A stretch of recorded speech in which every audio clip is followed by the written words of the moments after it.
بسم اللہ الرحمن الرحیم۔ تمام سننے اور دیکھنے والے دوستوں کو محمد عرفان کی طرف سے پیار بھرا سلام۔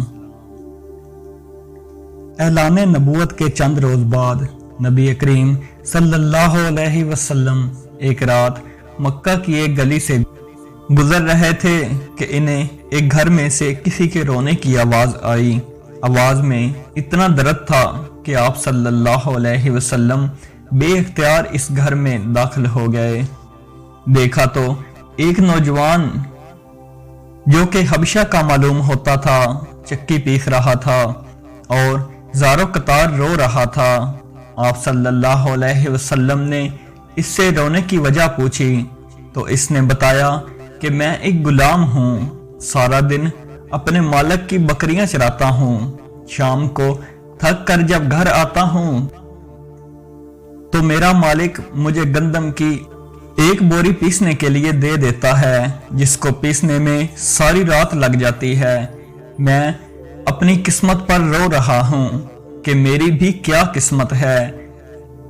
میں بھی تو ایک گوشت پوشت کا انسان ہوں، میرا جسم بھی آرام مانگتا ہے، مجھے بھی نیند ستاتی ہے، لیکن میرے مالک کو مجھ پر ذرا بھی ترس نہیں آتا۔ کیا میرے مقدر میں ساری عمر اسی طرح رو رو کے زندگی گزارنا لکھا ہے؟ نبی کریم صلی اللہ علیہ وسلم نے فرمایا کہ میں تمہارے مالک سے کہہ کر تمہاری مشقت تو کم نہیں کروا سکتا، کیونکہ وہ میری بات نہیں مانے گا۔ ہاں، میں تمہاری تھوڑی سی مدد کر سکتا ہوں کہ تم سو جاؤ اور میں تمہاری جگہ پر چکی پیستا ہوں۔ وہ غلام بہت خوش ہوا اور شکریہ ادا کر کے سو گیا، اور آپ صلی اللہ علیہ وسلم اس کی جگہ چکی پیستے رہے۔ جب گندم ختم ہو گئی تو آپ اسے جگائے بغیر واپس تشریف لے گئے۔ دوسرے دن پھر آپ وہاں تشریف لے گئے اور اس غلام کو سلام کر کے اس کی جگہ چکی پیسنے لگے۔ تیسرے دن بھی یہی ماجرا ہوا کہ آپ اس غلام کی جگہ ساری رات چکی پیستے اور صبح کو خاموشی سے اپنے گھر تشریف لے جاتے۔ چوتھی رات جب آپ وہاں گئے تو اس غلام نے کہا، اے اللہ کے بندے، آپ کون ہو اور میرا اتنا خیال کیوں کر رہے ہو؟ ہم غلاموں سے نہ کسی کو کوئی ڈر ہوتا ہے اور نہ کوئی فائدہ، تو پھر آپ یہ سب کچھ کس لیے کر رہے ہیں؟ آپ صلی اللہ علیہ وسلم نے فرمایا کہ میں یہ سب انسانی ہمدردی کے تحت کر رہا ہوں، اس کے علاوہ مجھے تم سے کوئی غرض نہیں۔ اس غلام نے کہا کہ آپ کون ہو؟ نبی کریم صلی اللہ علیہ وسلم نے فرمایا، تمہیں علم ہے کہ مکہ میں ایک شخص نے نبوت کا دعویٰ کیا ہے؟ اس غلام نے کہا، ہاں، میں نے سنا ہے کہ ایک شخص جس کا نام محمد صلی اللہ علیہ وسلم ہے اپنے آپ کو اللہ کا نبی کہتا ہے۔ آپ صلی اللہ علیہ وسلم نے فرمایا کہ میں وہی محمد ہوں۔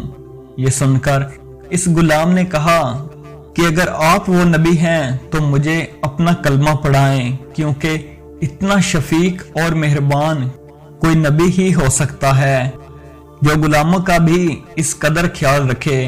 آپ صلی اللہ علیہ وسلم نے انہیں کلمہ پڑھا کر مسلمان کر دیا۔ پھر دنیا نے دیکھا کہ اس غلام نے تکلیفیں اور مشقتیں برداشت کی، لیکن دامن مصطفیٰ نہ چھوڑا۔ انہیں جان دینا تو گوارا تھا، لیکن اتنے شفیق اور مہربان نبی کا ساتھ چھوڑنا گوارا نہ تھا۔ آج دنیا انہیں بلال حبشی رضی تعالیٰ عنہ کے نام سے جانتی ہے۔ نبی کریم صلی اللہ علیہ وسلم کی ہمدردی اور محبت نے انہیں آپ صلی اللہ علیہ وسلم کا بے لوث غلام بنا کر رہتی دنیا تک مثال بنا دی۔ اس واقعہ سے یہ سبق ملا کہ ہر کام اللہ کی رضا کے لیے کرتے جائیں، کسی سے اجر کی امید نہ رکھیں، کیونکہ اجر اللہ کی ذات نے دینا ہے۔ کچھ لوگ کہتے ہیں کہ اس نے برا کیا اس لیے تم بھی اس کے ساتھ برا کرو۔ نہیں، اللہ کے نبی صلی اللہ علیہ وسلم کے اخلاق اپنانے کی کوشش کرو۔ بے شک اس عظیم ذات کے اخلاق تک پہنچنے کا تصور نہیں، مگر کوشش ہم کو بہترین امتی بنا سکتی ہے۔ بہت شکریہ۔